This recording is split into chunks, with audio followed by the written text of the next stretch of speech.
venture for you creating this, obviously. And I just wanted to know, I always like to hear the origin. How do you come up with something like this? Because this is a very unique product. It is something that you don't really see, but cats are so popular, almost amazed I've never seen it yet before. Could you Right? walk us through Yeah. the process? Ooh, that turned Ooh, red. Look, ooh. it has possession of our screen. While I'm fixing that, go ahead, Okay. tell us how that came to be. How did Fangs and Foul come to be? Yeah. Well, I have lots of cats. Some of them are bossier than others, but they all cry for food. Uh, so, I mean, they weren't necessarily the first inspiration, but I base a lot of Fang off of them. Uh, so Fangs actually came to me like really late at night, and it wasn't really like a fully formed idea because that's rare at that time of night. But he was just kind of like, there's this cat on this table and like all these dead people, and I'm like, well, that's kind of like a really dark but also cool image. So, like, is that something I can do something with that? Um, and Richard originally was going to be more of like what's his name from Batman, the butler? I know it. I'm just totally Alfred. blanking right. Alfred. Alfred, yeah. He was gonna be more of an Alfred character where he like wants to serve Fang, but I felt like that was gonna get like there wasn't enough conflict. So we made him his his enthralled servant instead. There's a lot more conflict going on there. So And that was kind of the impetus, the original seed, I guess. so, how do you develop that? Because you'd mentioned that. That's also a great creative thing, and I'm always curious about things. We all have, as creators, different methods. So, how do you take it from that seed late at night? Did you write it down really quickly so you didn't forget it, and the next day just went right into it? Yeah, I think that I was up for a little bit more at that point, and I had decided that he was going to be like a vampire cat. So then I kind of just wrote down a little bit.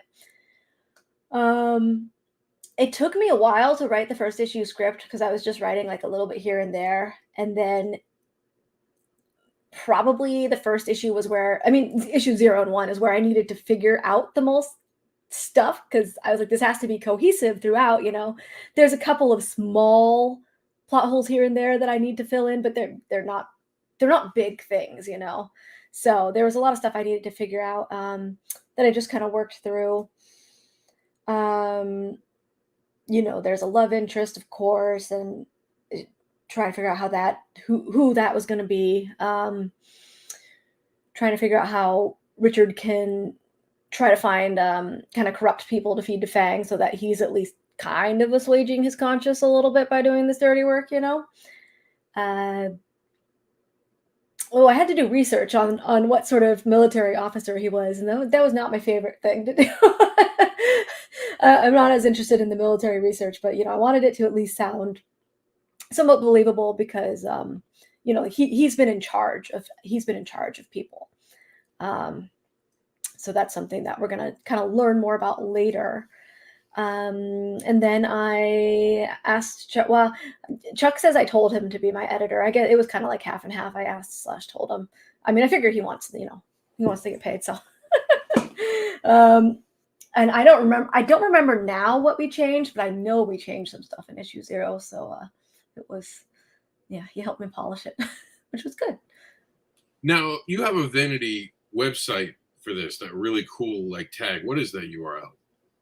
So fangsandfoulplay.com redirects to the Kickstarter, and then when there's no Kickstarter, it redirects to an opt-in for issue 0. And now I do have a question. Vampire cat. How do you decide what vampire powers went into him? Like, does he turn into a bat? Like, what are we talking about with this? Yeah, that's the second time somebody asked me about the bat thing. Nobody asked me about it last year, so it was interesting. Well, he obviously had to have some sort of control of Richard, so I needed to figure out that. Otherwise, there's no way Richard's going to keep doing stuff for him.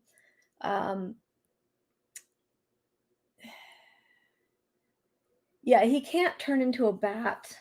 Is he allergic to garlic? We'll run down him. Let's see. Yeah, I haven't really thought about the garlic one much because it's just such a small thing, and you wouldn't. I guess technically he could be because it's not something you. I don't think you want to give garlic to cats anyways. Yeah, So That's true. Good point. So just because he's a cat, it doesn't even have to be because he's a vampire. You know? Fair. Yeah, we haven't come across any crosses. I haven't actually decided on that one, but I probably just won't. What about a reflection? Because cats are really weird with their reflections. That's an interesting one for me. Oh yeah, no, that's a good one. But no, I think he probably doesn't reflect. I don't think he. We see him through a window, but I don't think we've ever seen him. There was one mirror scene.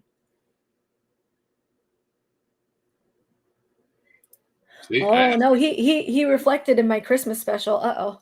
uh-oh. Either some Oops. retconning or he ate something just during Christmas. Now you've got some great covers on here as well. What drives you about these covers? Because I saw all the different types. Do you come up with them, or do you give the artist like carte blanche?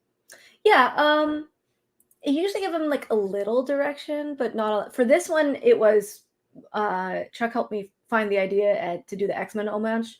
So for that, I just said, okay, do this, do it with these characters, and I mean, it doesn't have to be exactly the same. Obviously, we needed Fang in there, so that's a little bit different from the homage cover. And then the other ones, I just kind of tell them a little about the story, where we are, what's going on, who are the main characters in this issue, so that they can kind of play with that. Sometimes they'll ask me for ideas, and I'll try to come up with stuff. And sometimes something comes to me, and other times I'm like, can you can come up with something? Now, is there an idea for a plush toy? Because this just screams plush toy to me. I really want to do a plush toy, but that's going to be like that's going to be a pretty penny. So do a Kickstarter just for the plush toy. I've debated that. I've debated that, honestly. I haven't done the research yet to know the figures, but it's a possibility for sure. Because it would be a cute plushie. All right. And